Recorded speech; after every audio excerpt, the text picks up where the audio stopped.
Hey gang, it's time for another Bond video. We are on the 6th installment on Her Majesty's Secret Service from 1969. About 2.5 hours, if it's right in there. Um, very, very underrated Bond film. This one gets so much hate, it's not funny. And then there's a lot of people that will consider this their favorite Bond film. It's like both ends of the spectrum. It's either love it or hate it. Very few middle. It's not my favorite Bond film, but it is up there. I do really enjoy this. Not necessarily because of George Lazenby. I think he did a good enough job as Bond. I think he's my favorite as far as physicality goes, next to Craig.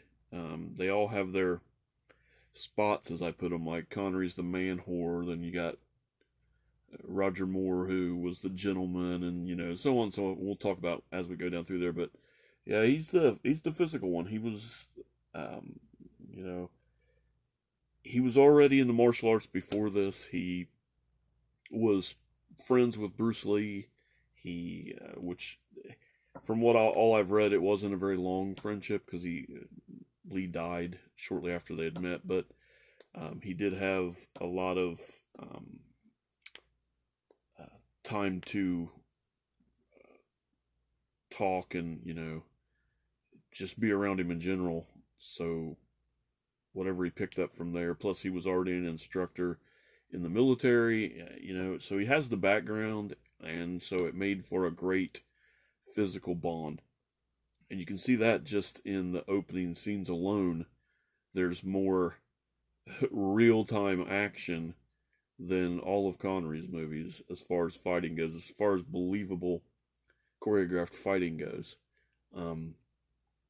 So that's his big up, plus for me.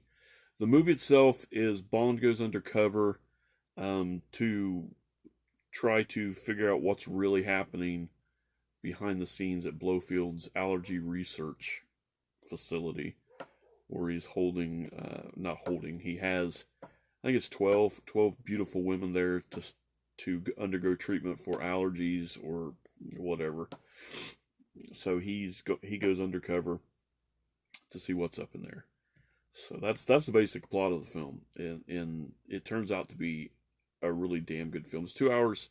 2.5 hours, like I said, 225, somewhere right around there, and it plays out really good like that. It's fine. We have a great story. We have a great cast. We have Diana Rigg, who is quite possibly one of the best Bond girls. Definitely one of the most beautiful Bond girls.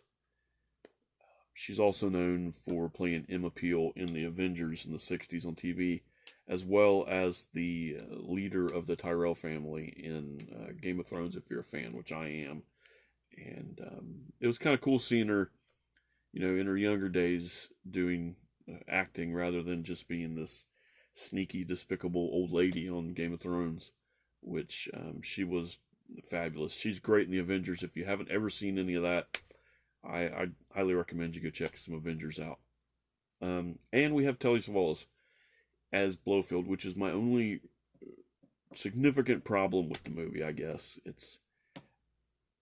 I don't see him as American, and that kind of takes it away. I mean, he does a great job in it. I mean, for what he's in it, and the stuff he does, he's a great addition to the Bond franchise as this character, but I just don't think it works as an American, even if it's Telly Savalas. So good old Kojak. I watched all of the interviews with Lazenby that are on the Blu-ray set, and I have to tell you, this dude's a cocky prick. Even in like modern stuff, like when these Blu-rays came out, and the newest interviews on there, which I don't even know when they were. But he's an older man now with gray hair and whatever. But he's a cocky asshole, man. No wonder he didn't do a second Bond, man. I don't know if they could have withstood a second or third film with this guy. They would have probably all just ended up quitting. Of course, we do have Spectre again in this because we have Blofeld, and just makes it that much better. A lack of gadgets in this. One, because they wanted to try to follow the novel as close as they could and make it more physical, I think, rather than relying on some gadgets for here and there. Even though I do miss them, during the film you don't really pay attention. You're just watching this amazing action film, and that's what this is.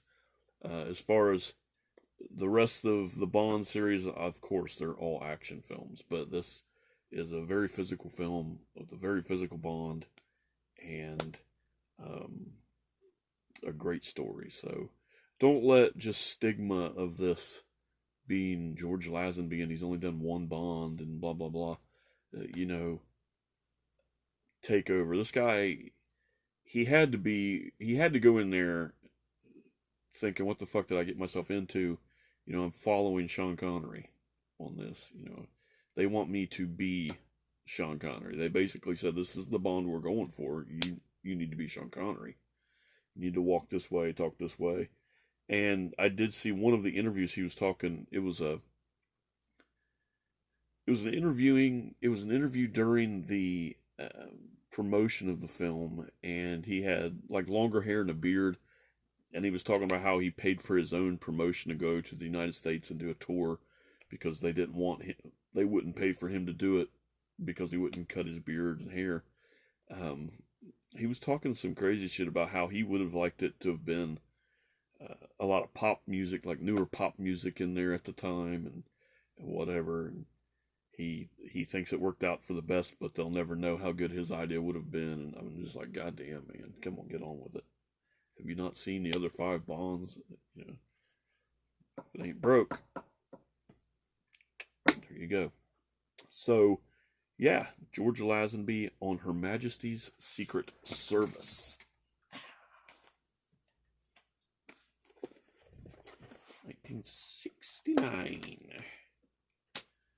And next we will be going to Diamonds Are Forever. Yes, I had to look that up because I forgot. And I have not seen this one in a very long fucking time. So I'm kind of anxious to see Connery do this. So, till next time, guys, be safe.